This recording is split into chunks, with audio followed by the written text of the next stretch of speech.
ونصلي ونسلم على رسوله النبي الكريم وعلى آله وصحابه أجمعين. اللهم صل على سيدنا ومولانا محمد وعلى آل سيدنا ومولانا محمد وبارك وسلم صلاة وسلاما كثيرا كثيرا. توفیق الہی اپنے مرشد پاک کی برکت سے جمعے کی عشاء کی اس نشست میں ہفتے وار امام غزالی رحمۃ اللہ علیہ کی کیمیاء سعادت کا درس چل رہا ہے. اس کتاب کا چھٹا اصول ہے بخل و سخاوت کی تدابیر کے بارے میں، جس میں مال دنیا کے فوائد اور نقصانات پر بات چل رہی تھی کہ فرماتے ہیں کہ دنیا میں جو انسان کو مال ملتا ہے یہ مال مثل سانپ کے ہے، اور سانپ کا جو ہے تریاق بھی، سانپ کے زہر کا تریاق بھی ہوتا ہے. تو فرماتے ہیں کہ مسلمانوں، اب تک تم کو یہ بتایا گیا کہ مال میں سانپ کا زہر اور تریاق دونوں کے جراثیم موجود ہیں، یعنی اس زہر کا جو تریاق بنتا ہے وہ بھی سانپ کے زہر ہی سے بنتا ہے. لہٰذا اب ہم اس کی اچھائیاں اور برائیاں دونوں الگ الگ بتاتے ہیں تاکہ تم اس کے فائدے اور نقصان دونوں کو سمجھ سکو. مال دنیا میں دو طرح کے فائدے ہو سکتے ہیں، دنیاوی فائدہ اور دینی فائدہ. یہاں دنیا کا فائدہ بیان کرنا تو طول عمل ہے کہ اس کی ضرورت نہیں، اس لیے اس سے ہر آدمی تقریباً واقف ہے. لہٰذا مال کا دینی فائدہ بتاتے ہیں کہ مال دنیا میں دینی فوائد تین قسم کے ہوتے ہیں. پہلے یہ کہ آدمی اپنے مال کو جمع اور عبادات یا زکوٰۃ میں صرف کرے، مال حلال ذرائع سے حاصل کرے اور اس مال کو اللہ کی عبادات کے اندر، زکوٰۃ، صدقات، خیرات کے اندر لوگوں کی مدد میں خرچ کرے. ان چیزوں میں مال کا خرچ کرنا عین عبادت ہے.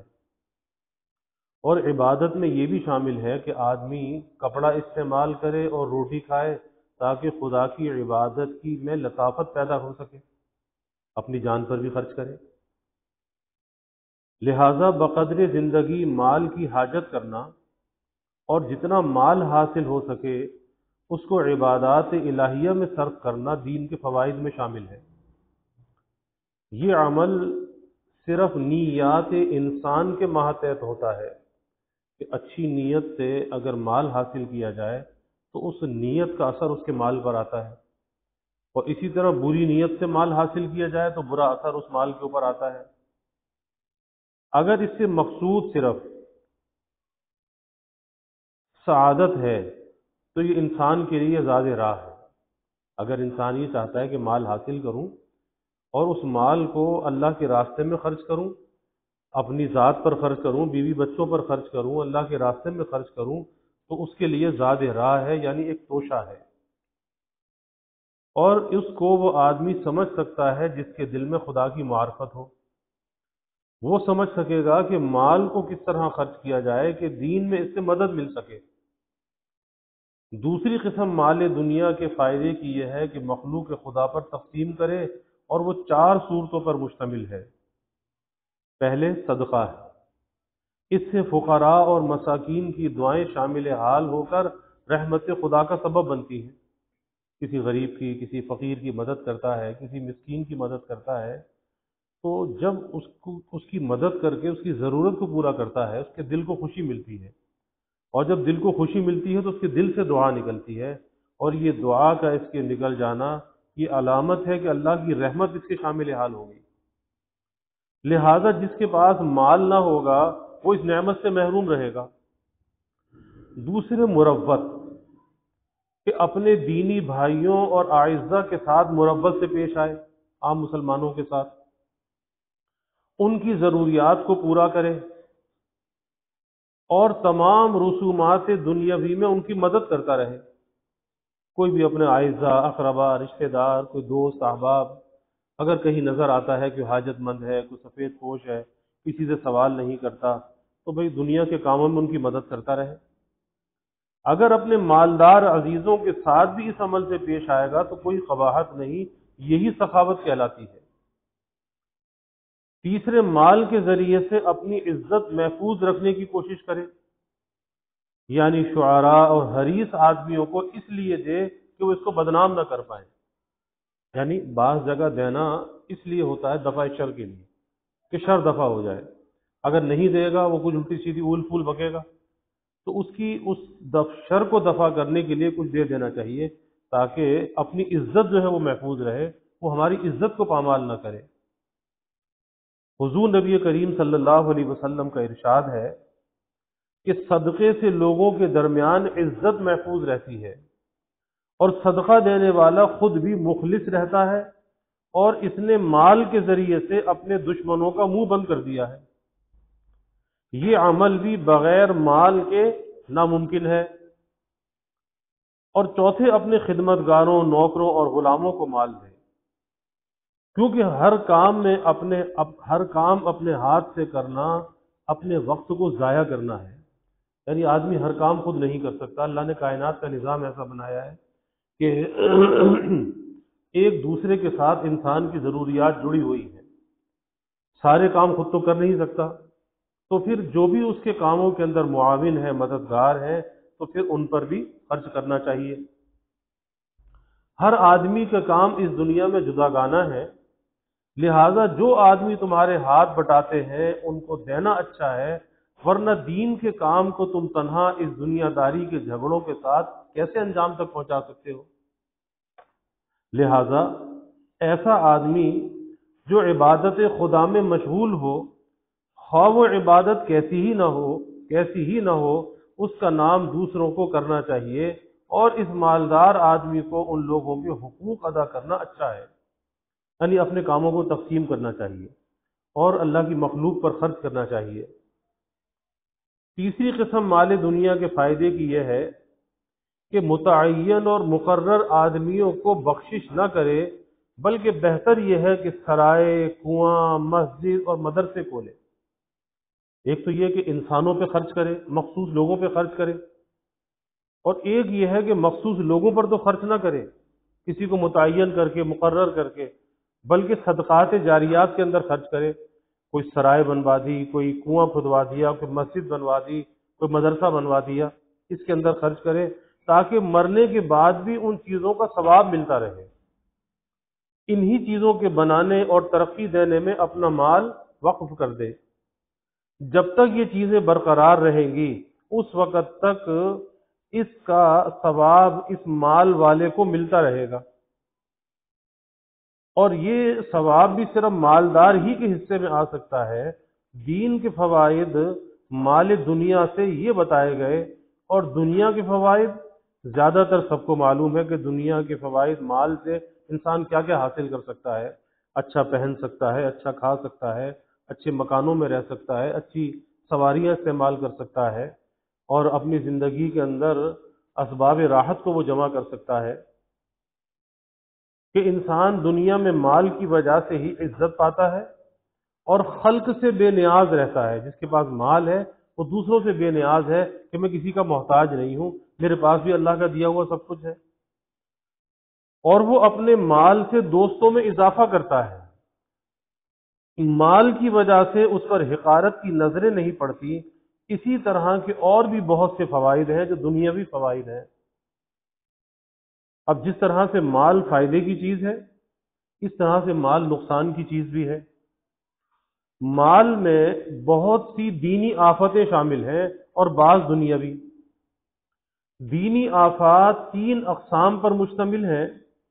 پہلے دینی طور پر مال کی وجہ سے یہ نقصان پہنچ سکتا ہے کہ آدمی فسق و فجور میں مبتلا ہو جاتا ہے، اور اس کی دلی خواہشات دنیا کی طرف ملتفت ہو جاتی ہیں۔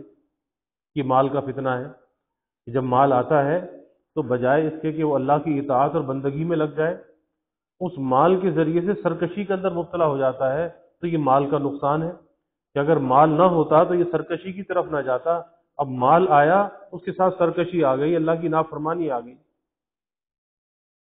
اور جب اپنے مال کی وجہ سے آدمی فسق و فجور میں مبتلا ہوگا تو پھر گنہگار ہوا، اس مال نے اسے گناہ میں مبتلا کر دیا اور وہ عذاب کا سبب ہوتا ہے۔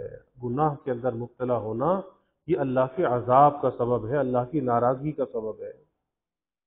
لہذا ایسی صورت میں مال مصائب کا سبب ہے، مال مصیبت کو لے کر آتا ہے، مصائب کہ اللہ کی نافرمانی میں لگ رہا ہے۔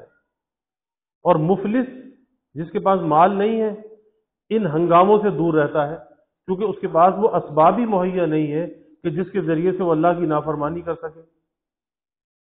دوسرا نقصان یہ ہے کہ دینی کام تو سب بجا لاتا ہے، لیکن عیش و عشرت اور دنیا داری میں بھی پڑا ہوا ہے، یعنی نماز بھی پڑھتا ہے، روزہ بھی رکھتا ہے اور دیگر صدقات اور خیرات بھی کرتا ہے، لیکن اس کے ساتھ ساتھ عیش و عشرت کی زندگی کے اندر پڑا ہوا ہے۔ ایسے آدمی تو کم ملیں گے کہ مال قبضے میں ہوتے ہوئے بھی جو کی روٹی کھائیں، ایسے نہیں ہوں گے، بلکہ عیش و عشرت جتنا مال بڑھتا جائے گا عیش و عشرت بھی بڑھتا جائے گا، اور جتنا عیش و عشرت بڑھے گا اتنا اللہ سے غافل ہو جائے گا۔ جیسے حضرت سلیمان علیہ السلام اپنے کو تکالیف میں مبتلا رکھتے تھے، جبکہ اتنی بڑی حکومت تھی کہ آج تک دنیا میں کسی کی اتنی بڑی حکومت نہیں ہوئی جتنی حضرت سلیمان علیہ السلام کی تھی، لیکن اس کے باوجود اپنے کو تکالیف کے اندر مبتلا رکھتے تھے، یعنی عیش و عشرت کے اندر مبتلا نہیں تھے۔ انسان کا بدن عیش و عشرت کی وجہ سے آرام کا عادی ہو جاتا ہے اور پھر اپنی عادات بدلنے سے قاصر ہوتا ہے، یعنی ایک عادت پڑ گئی نا، آرام طلبی کی عادت، عیش و عشرت کی عادت، کوئی خاص چیزیں کھانے کی عادت، کچھ خاص پہننے کی عادت، اور کوئی زندگی کا معیار مقرر کر لیا، اب اس سے پیچھے ہٹنے کے لیے آمادہ نہیں ہوتا کہ فقیری کو اختیار کرے، عاجزی کو اختیار کرے، جو مل جائے کھا لے، جو مل جائے پہن لے۔ پھر انسان ان چیزوں کا عادی ہو جاتا ہے کہ اس سے پیچھے ہٹنا، اپنی عادت کو بدلنا اس کے لیے مشکل ہو جاتا ہے۔ اور ایک وقت وہ آتا ہے، یعنی دنیا کے اندر مشغول ہو کر، عیش و عشرت کے اندر مبتلا ہو کر، ایک وقت وہ آتا ہے کہ آدمی دنیا ہی کو جنت سمجھتا ہے، بس اتنا دنیا میں دل لگ گیا، اب سمجھتا ہے بس سب کچھ یہی ہے، یہاں سے جانے کو دل نہیں چاہتا، موت سے گھبراتا ہے، موت سے وحشت آتی ہے اور موت سے بھاگنے لگتا ہے۔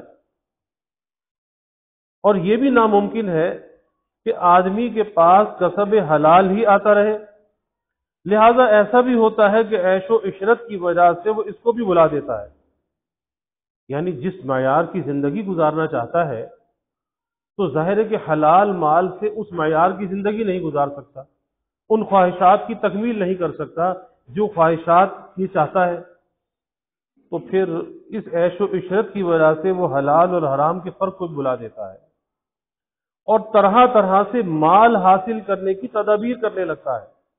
بس مال مل جائے، جہاں سے بھی مل جائے، جیسا بھی مل جائے، حلال ہو، مشتبہ ہو، حرام ہو، جیسا بھی ہو، بس مال مل جائے۔ اس کے بعد خوشامد پسندی اور خود پسندی آ جاتی ہے، یعنی خود پسندی کہ جو بس میں ہوں تو میں صحیح ہوں، جو کام میں کرتا ہوں، جو بات میں کرتا ہوں، بس میری بات صحیح ہے، باقی سب کی بات غلط ہے۔ اور پھر اس مال کے لیے وہ دوسروں کی خوشامد بھی کرتا ہے کہ کہیں کسی مالدار کو بادشاہوں کا تقرب حاصل ہو گیا تو عوام کو خوش رکھنے کی کوشش کرتا ہے، سب سے خوف کھانے لگتا ہے اس مالداری کی وجہ سے کہ اس سے نقصان نہ ہو جائے، اس سے نقصان نہ ہو جائے، کہیں وہ میرا مخالف نہ ہو جائے، تو لوگوں سے بھی خوف کھانے لگتا ہے۔ اور اگر اس کے ساتھ لوگ دشمنی کرتے ہیں تو ان سے دشمنی پر خود بھی آمادہ ہو کر ان کو نقصان پہنچانے کی کوشش کرتا ہے۔ یہ تمام عادات آ جانے کے بعد انسان مستقل گناہوں کا عادی ہو جاتا ہے، بس اسی فکر اور دھن میں زندگی گزرتی ہے، کس طرح مال کو بڑھایا جائے، کس طرح دوسروں کو تکلیف پہنچائی جائے، کس طرح دشمن کو تکلیف پہنچائی جائے، نقصان پہنچایا جائے، تو ساری زندگی اسی دھندے میں گزر جاتی ہے، مستقل گناہوں کا عادی ہو جاتا ہے۔ اور یہ سب چیزیں ہی آدمی کو، یہ مال کی جو حرص ہے، یہ سب چیزیں آدمی کو حسد، گناہ، غیبت، رعونت و کبر میں مبتلا کر دیتی ہے۔ تکبر، بڑائی آ جاتی ہے، رعونت آ جاتی ہے، اس کے لہجے کے اندر رعونت ہوتی ہے، عاجزی نہیں ہوتی، انکساری نہیں ہوتی، جب بات کرتا ہے بڑائی کے ساتھ بات کرتا ہے، حقارت کے ساتھ بات کرتا ہے۔ تیسری مصیبت یہ نازل ہوتی ہے کہ اگر خدائی توفیق شامل حال نہ ہو تو اس سے کوئی نہیں بچ سکتا، چاہے آدمی گناہ اور عیش و طرب دنیاوی سے پرہیز کرے اور واقعی نیک بھی ہو، حلال مال بھی حاصل کرتا ہو اور خدائی راہ میں صرف بھی کرتا ہو، لیکن یہ تمام اعمال اگر دل سے کرتا بھی ہے اور خداوند عالم کی اطاعت میں سر نہیں جھکاتا اور صرف انہی کاموں میں وقت گنوا دیتا ہے تو بھی بیکار ہے۔ کہ چاہے مال حلال کما رہا ہے، حلال ذریعے سے لے رہا ہے، لیکن اللہ کی عبادت نہیں کرتا، اللہ کے سامنے جھکتا نہیں ہے، تو اب ایسا شخص بھی یہ بیکار ہے جو اپنے وقت کو ضائع کر رہا ہے۔ دراصل ان سب چیزوں کی اصل بنیاد، جو بھی مال و دولت، منصب، جو کچھ بھی انسان کو مل جائے، اس کی اصل بنیاد خدا کی صحیح محبت ہے، کہ اسے اللہ کی محبت کا ذریعہ بنائے، اللہ سے غافل ہونے کا ذریعہ نہ بنائے، اور وہ اپنے دل کو اس طرف اتنا مشغول کرتا ہے کہ سوا اللہ کی حاجت باقی ہی نہ رہے، اور اگر وہ لوگوں سے لگان اور خراج وصول کرنے میں وقت صرف کرتا ہے تو اپنے ساتھیوں کے شر میں شریک ہوتا ہے اور منافع کی چیزوں کا متلاشی رہتا ہے، تو یہ سب کچھ بیکار ہے۔ یعنی دنیا کے اندر اپنے کو اتنا کھپا دیا، دنیا کی چیزوں میں اتنا لگ گیا، مال جمع کرنے میں لگ گیا کہ اب اسے فرصت ہی نہیں ہے کہ اللہ کی طرف متوجہ ہو، بس اپنے ساتھیوں کے ساتھ جو برائیاں میں وہ کر رہے ہیں یہ بھی کر رہا ہے۔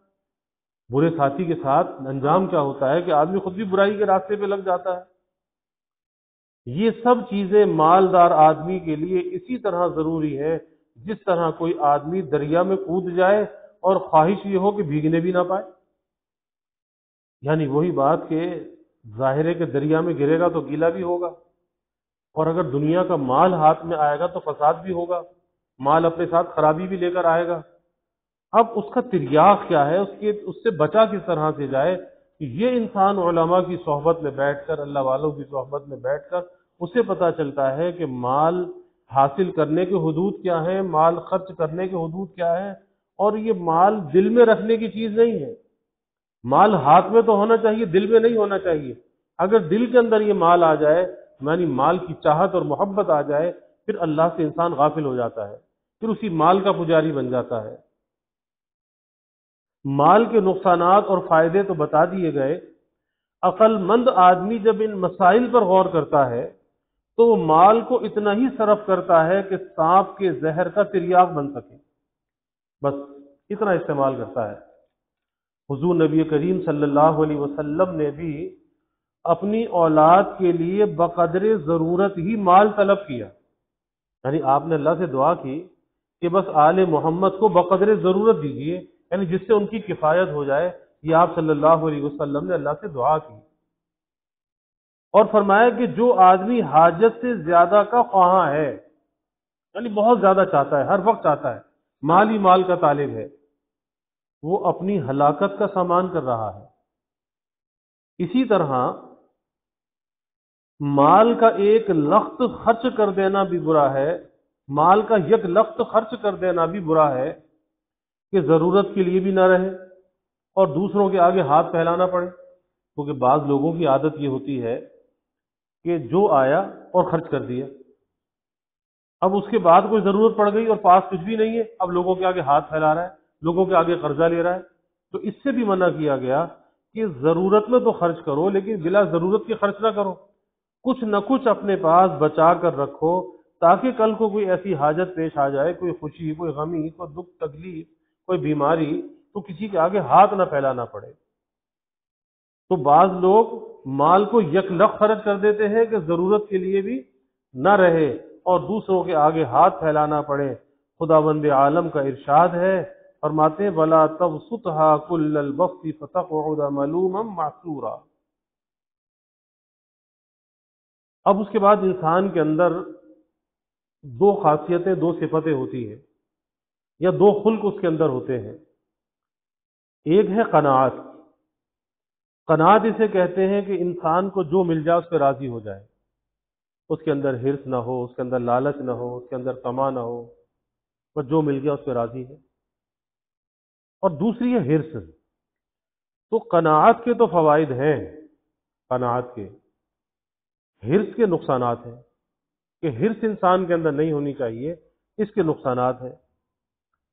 فرماتے ہیں کہ حرص و ہوس جب آدمی میں بڑھ جاتی ہے، حرص و ہوس جب آدمی میں بڑھ جاتی ہے، اس وقت اس کی شرم و حیا اٹھ جاتی ہے، شرم و حیا اٹھ جاتی ہے، اور انسان بد اخلاق ہو جاتا ہے۔ کس وجہ سے؟ حرص و ہوس کی وجہ سے۔ سیدھی سی بات ہے کہ آدمی جس سے حرص کے ساتھ ملے گا اس کی خوشامد کرے گا، اور خوشامد کرنا ظاہر داری کے مترادف ہے، اور ظاہر داری کا دوسرا نام منافقت ہے کہ بس اس سے کوئی فائدہ ہو جائے، خوشامد کر رہا ہے، کوئی فائدہ ہو جائے۔ جب ریاکاری پیدا ہوتی ہے تو خدا اس کی مخلوق اور اس کی مخلوق سب کے ساتھ آدمی ریاکاری ہی کرتا ہے، یعنی پھر اس کے اندر منافقت ایسی ہوتی ہے کہ جو کام بھی کرتا ہے اس کے اندر دھوکہ ہوتا ہے، ریاکاری ہوتی ہے، دکھلاوے کا، اس کے اندر حقیقت نہیں ہوتی۔ یعنی سامنے بڑی میٹھی باتیں کرتا ہے، سامنے بڑی عزت کے ساتھ باتیں کرتا ہے، لیکن دل کے اندر نفاق ہوتا ہے، دل کے اندر بغض رکھا ہوا ہوتا ہے، دل کے اندر ایک عداوت ہوتی ہے۔ تو یہ آدمی حرص و ہوس کی وجہ سے یہاں تک پہنچا کہ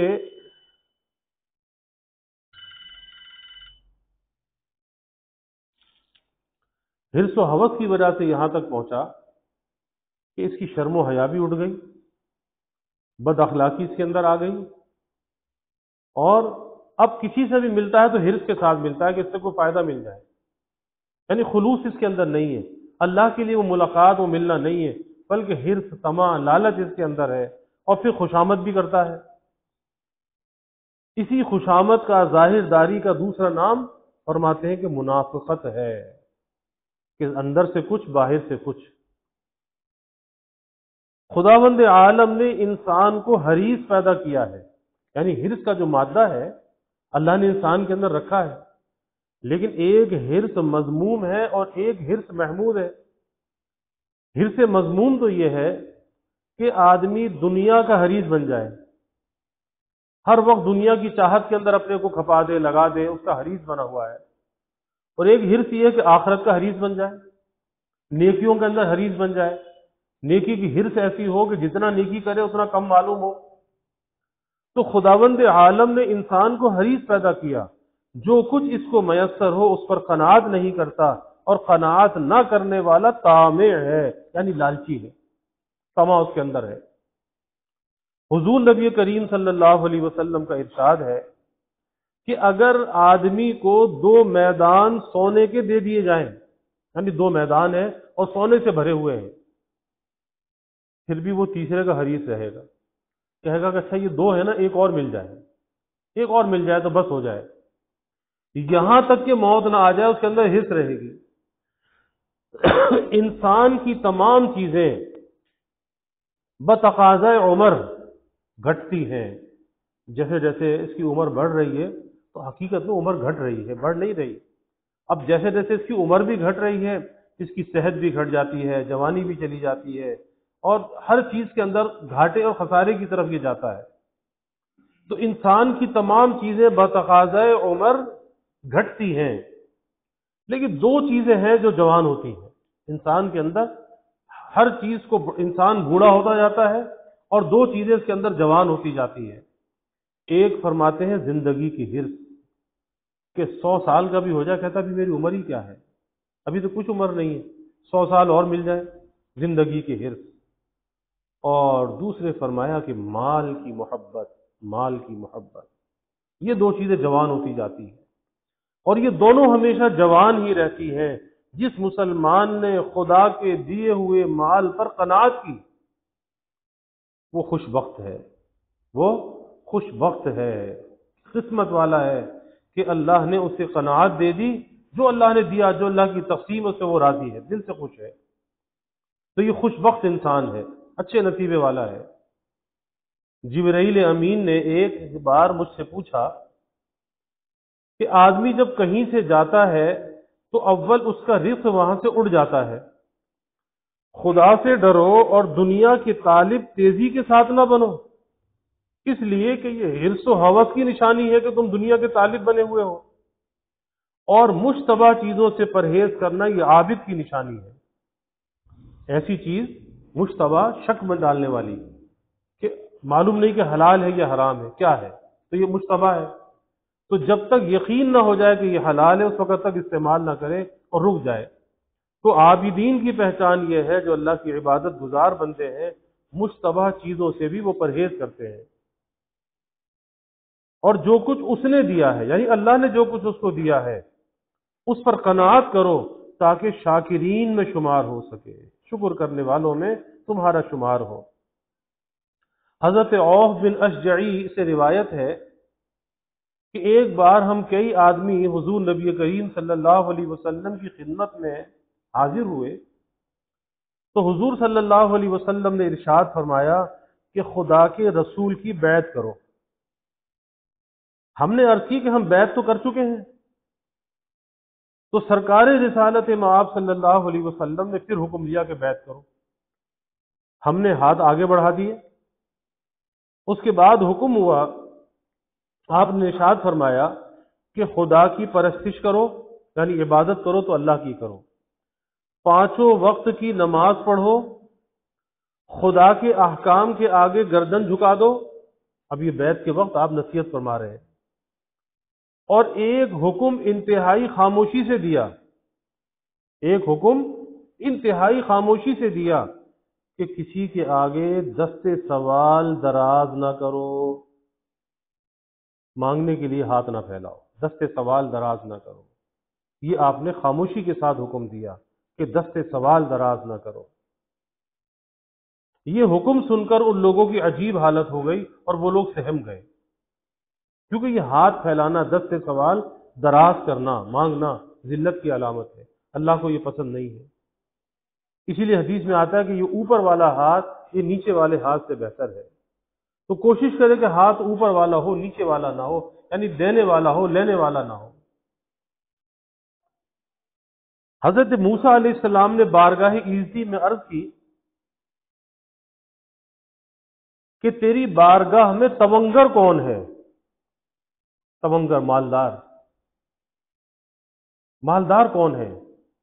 تو ندا آئی قانع، قناعت کرنے والا، کہ اسے جو مل گیا اس پہ راضی ہو گیا، یہ مالدار ہے، کہ اس کے اندر جو ہے نا غنا ہے، اس کے اندر تونگری ہے، کہ جو مل جاتا ہے یہ راضی ہے، اس لیے کسی کا محتاج نہیں ہے، کسی کی طرف لالچ کی نظر نہیں رکھتا، حرص و طمع کی نظر نہیں رکھتا، بس یہ اللہ کی رضا میں راضی ہے۔ تو یہ جو قناعت ہے نا، یہ بہت بڑی اللہ کی نعمت ہے۔ پھر عرض کیا کہ عادل کون ہے؟ عادل کون ہے؟ عدل کرنے والا کون؟ پوچھ رہے موسیٰ علیہ السلام۔ پہلا سوال کہ تونگر کون ہے؟ فرمایا کہ قانع۔ پھر کہا کہ عادل کون ہے؟ ندا آئی جو اپنے جسم میں انصاف کرے، اس جسم کو اللہ کی اطاعت میں لگائے، اس کی بندگی میں لگائے، اس کی نافرمانی میں نہ لگائے، حلال لقمہ اپنے اندر ڈالے، حرام نہ ڈالے، اپنے جسم سے انصاف کرنا۔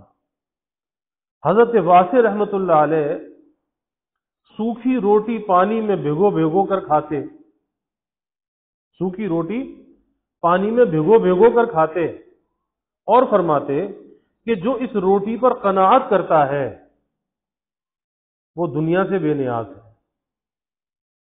ہر روز ایک فرشتہ ندا دیتا ہے کہ جس مال سے آدمی کو غفلت اور خوشی زیادہ ہو، اس سے وہ مال کہیں زیادہ اچھا ہے جو تیری حسب ضرورت ملتا رہے۔ یعنی ایک تو وہ مال ہے کہ مال کی فراوانی ہے، اب اس مال سے اسے خوشی بھی ملتی ہے لیکن اللہ سے غافل بھی ہے، تو وہ خوشی اللہ سے غفلت کا ذریعہ بن رہی ہے، پھر اس سے کہیں زیادہ وہ مال اچھا ہے کہ حسب ضرورت تھوڑا تھوڑا مل رہا ہے، لیکن بندہ اللہ کا بن کے جی رہا ہے، اللہ کی اطاعت کے ساتھ جی رہا ہے، اس کے اندر غفلت نہیں ہے، بلکہ ہمیشہ وہ اللہ کو یاد رکھتا ہے۔ تو اس لیے مال جب زیادہ آتا ہے تو آزمائش اور امتحان لے کر آتا ہے، مال جب آتا ہے تو بھول کو لے کر آتا ہے کہ بندہ اپنے اللہ کو بھول جاتا ہے۔ حضرت سمیت ابن عجلان فرماتے ہیں کہ تیرا ایک بالشت کا پیٹ، یہ ایک پیٹ جو ہے نا، کہتے ہیں یہ ایک بالشت کا پیٹ دوزخ میں لے جانے کا باعث کیوں ہوتا ہے؟ یعنی اسی پیٹ کے لیے سب کچھ کرتا ہے نا، حرام لقمہ کماتا ہے، کسی پہ ظلم کرتا ہے، کسی کا حق مار لیتا ہے، کسی کی زمین دبا لیتا ہے، بہنوں کی میراث پہ قبضہ کر لیتا ہے، یہ ساری خرابیاں کس لیے؟ اس پیٹ کے لیے۔ تو ایک بالش کا یہ پیٹ ہے، تو یہ ایک بالش کا پیٹ دوزخ میں لے جانے کا سبب کیوں بنتا ہے؟ فرماتے اس پہ سوچو، غور کرو کہ ارے ایک بالش کا پیٹ بھرنا ہے نا تو روح کی سوکھی کھا کے بھی بھر جائے گا، لیکن جہنم کا ایندھن تو نہیں بنے گا۔ حدیث قدسی ہے،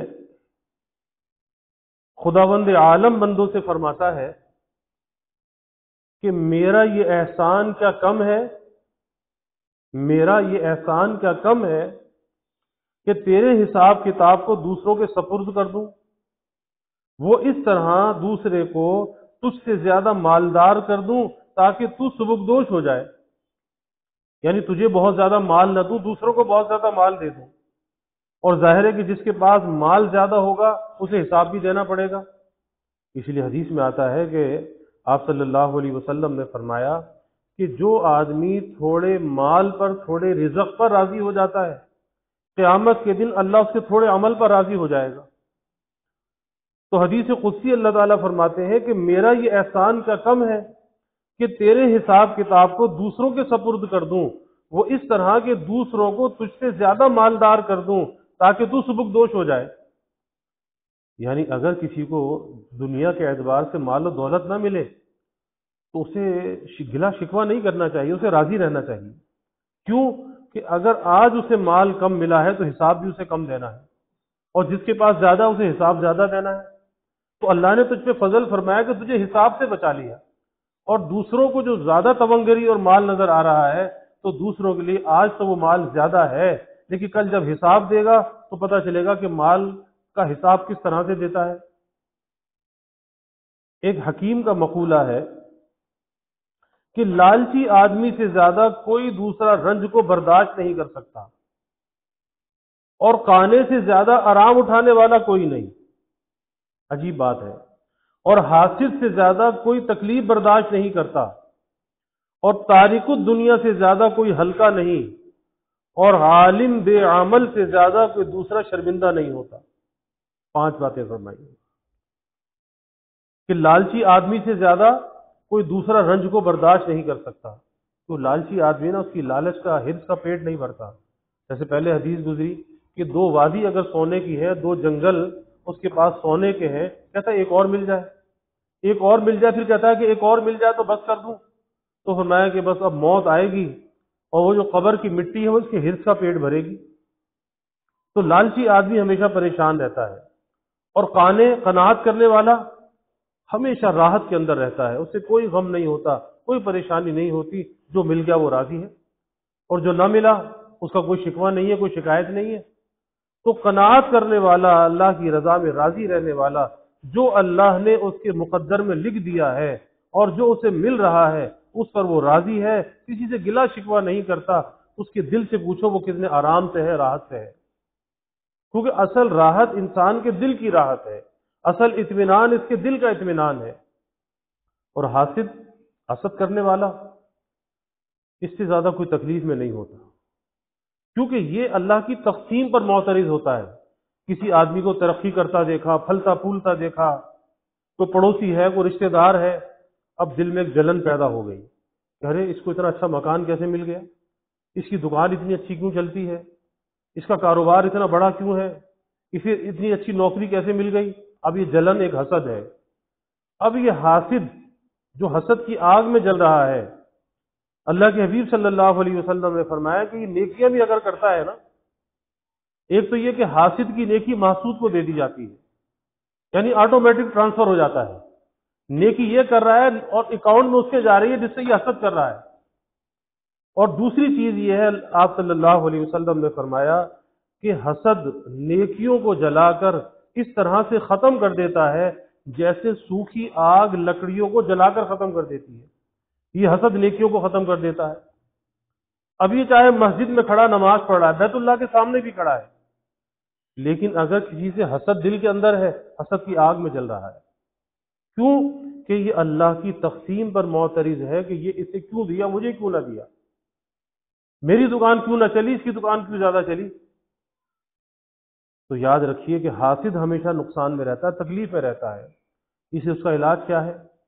اس کا علاج یہ ہے کہ جس سے دل میں حسد پیدا ہو اس کے لیے دعا کریں، یا اللہ اس بھائی کی نعمت میں اور برکت عطا فرما اور ترقی عطا فرما۔ ہاں، اللہ سے دعا کر سکتا ہے، یا اللہ جو نعمت آپ نے اس بھائی کو عطا کی ہے، یا اللہ اس کی نعمت باقی رہے، اس کی نعمت میں ترقی ہو، اس کی نعمت کی حفاظت ہو، یا اللہ مجھے بھی یہ نعمت عطا فرما دے۔ تو اللہ سے دعا تو کر سکتا ہے، لیکن کسی کی نعمت کا زوال نہیں چاہنا چاہیے کہ اسے کیوں ملی، اسے نہیں ملنی چاہیے تھی۔ اور پھر اس سے بڑی خباثت کا درجہ یہ آتا ہے کسی طرح اس کے پاس یہ باقی نہ رہے، یہ ضائع ہو جائے۔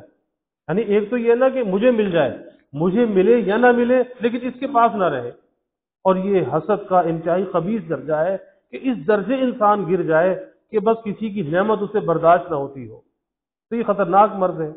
اس لیے حاسد جتنی تکلیف کے اندر ہوتا ہے، انسان تصور نہیں کر سکتا کہ حسد کی آگ میں وہ کس طرح جل رہا ہوتا ہے۔ اس لیے اللہ کی تقسیم پر راضی رہنا چاہیے، کبھی کسی سے حسد نہیں کرنا چاہیے۔ اللہ نے جو ہمیں دیا بس اس پہ خوش رہے، اس پہ شکر ادا کرتا رہے، اور اگر کسی کے پاس ہمیں کوئی اچھی نعمت نظر آتی ہے اللہ سے دعا کر لے، یا اللہ جو آپ نے اس کو یہ چیز عطا کی، یا اللہ مجھے بھی عطا فرما دیجیے۔ اور چوتھی بات فرمائی کہ تارک الدنیا، دنیا کو چھوڑنے والا، دنیا کو کا تارک، اس سے زیادہ کوئی ہلکا نہیں ہے، کیونکہ دنیا سے اس نے دل نہیں لگایا، دنیا کو دل میں نہیں بسایا، دنیا کو جمع نہیں کیا، اس نے دنیا کو چھوڑ رکھا ہے۔ اور حدیث میں بھی آتا ہے، حدیث پاک کا مفہوم ہے کہ اللہ جس بندے سے محبت کرتا ہے پھر اس کے ساتھ ایسا معاملہ ہوتا ہے کہ دنیا خود اسے چھوڑ دیتی ہے، وہ دنیا کو نہیں چھوڑتا، دنیا ہی اسے چھوڑ دیتی ہے، متروک الدنیا ہو جاتا ہے۔ تو یہ سب سے ہلکا پھلکا آدمی ہے جو دنیا کو ترک کرنے والا ہے، تارک دنیا ہے۔ اور عالم بے عمل سے زیادہ کوئی دوسرا شرمندہ نہیں ہوتا کہ جس کے پاس ایک علم کی نسبت ہے اور علم کی نسبت ہونے کے باوجود وہ علم پر عمل نہ کرے، تو بھائی اس سے زیادہ خسارے کے اندر کون ہوگا، اس سے زیادہ شرمندہ کون ہوگا۔ حضرت سماک رحمۃ اللہ علیہ فرماتے ہیں کہ حرص و ہوا تیرے گلے کا پھندا ہے، حرص و ہوا تیرے گلے کا پھندا ہے، لہذا اس کو کاٹ دے تاکہ دنیا سے چھٹکارا پا سکے۔ حرص کیا ہے؟ دنیا کی حرص ہے، مال و دولت کی حرص ہے، بڑا بننے کی حرص ہے، زیادہ مال جمع کرنے کی حرص، زیادہ دنیا میں رہنے کی حرص، مختلف حرصیں ہیں، زیادہ کھانے کی حرص، اچھا پہننے کی حرص، دوستیاں بڑھانے کی حرص، بہت ساری حرصیں ہوتی ہیں، کوئی کسی میں گرفتار، کوئی کسی میں گرفتار۔ تو یہ کیا ہے؟ گلے کا پھندا ہے۔ اور دوسرے حرص کے ساتھ کیا؟ ہوا کہتے ہیں خواہشات کو، ہوائے نفسانی، خواہشات۔ یہ خواہشات کیا ہے؟ یہ بھی گلے کا پھندا ہے کہ جتنی خواہشات انسان کی کم ہوں گی اتنی زندگی راحت کے ساتھ گزرے گی، اور جتنی خواہشات کو بڑھاتا چلا جائے گا زندگی پریشانیوں کا شکار ہوتی چلی جائے گی۔ اس لیے اپنی خواہشات کو کم رکھنا چاہیے، اللہ سے امیدوں کو بڑھانا چاہیے، مخلوق سے امید نہیں رکھنی چاہیے، اور حرص و ہوس کا پجاری نہیں بننا چاہیے، بلکہ حرص و ہوس کو اپنے اندر سے نکال کر اپنے اللہ کا طالب بن جانا چاہیے، اللہ سے لو لگانی چاہیے۔ پھر زندگی کے اندر راحت بھی آتی ہے اور اطمینان بھی آتا ہے، اور یہی زندگی کا مقصد ہے کہ راحت اور اطمینان کے ساتھ گزرے۔ اس کے بعد حرص جو ایک رذیلہ ہے، ایک مرض ہے، تو اس حرص کا دفعیہ کیا ہونا چاہیے، اس کا علاج کیا ہونا چاہیے، آگے پھر اس کا علاج بیان کیا۔ یہ انشاءاللہ تعالی آئندہ جو میں عرض کیا جائے گا۔ اللہ ہمیں عمل کی توفیق عطا فرمائے۔ وآخر دعوانا الحمدللہ۔ الحمد لله رب العالمين والعاقبة للمتقين والصلاة والسلام على أشرف الأنبياء والمرسلين اللهم صل على سيدنا ومولانا محمد وعلى آل سيدنا ومولانا محمد وبارك وسلم ربنا آتنا في الدنيا حسنة وفي الآخرة حسنة وقنا عذاب النار ربنا أتمم لنا نورنا واغفر لنا إنك على كل شيء قدير اللهم أعنا على ذكرك وشكرك وحسن عبادتك اللهم وفقنا لما تحب وترضى من القول والعمل والفعل والنية والهدى إنك على كل شيء قدير اللهم إنا نسألك الهدى والتقى والعفاف والغنى اللهم إنا نسألك الصحة والعفة والأمانة وحسن الخلق والرضا بالقدر اللهم أعنا بالعلم وزينا بالحلم وأكرمنا بالتقوى وجملنا بالعافية اللهم زدنا ولا تنقصنا وأكرمنا ولا تهنا وأعطنا ولا تحرمنا وآثرنا ولا تؤثر علينا وأرغنا وارغ عنا وأرغنا وارغ عنا اللهم إنا نعوذ بك من جهد البلاء ودرق الشقاء وسوء القضاء وشماتة الأعداء اللهم إنا نعوذ بك من زوال نعمتك وتحول عافيتك وفجاءة نقمتك وجميع سخطك اللهم طهر قلوبنا من النفاق وأعمالنا من الرياء وألسنتنا من الكذب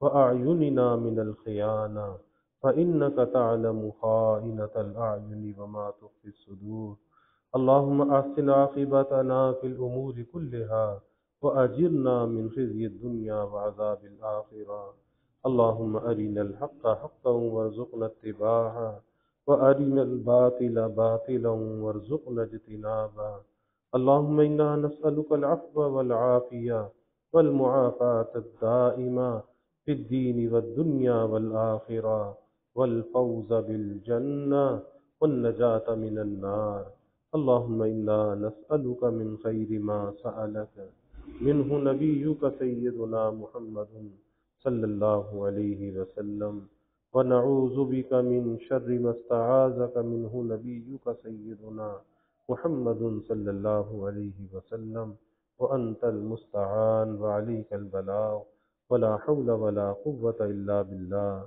وجزى الله عنا محمدا صلى الله عليه وسلم ما هو أهله وصلى الله تعالى وسلم على النبي الكريم آمين برحمتك يا أرحم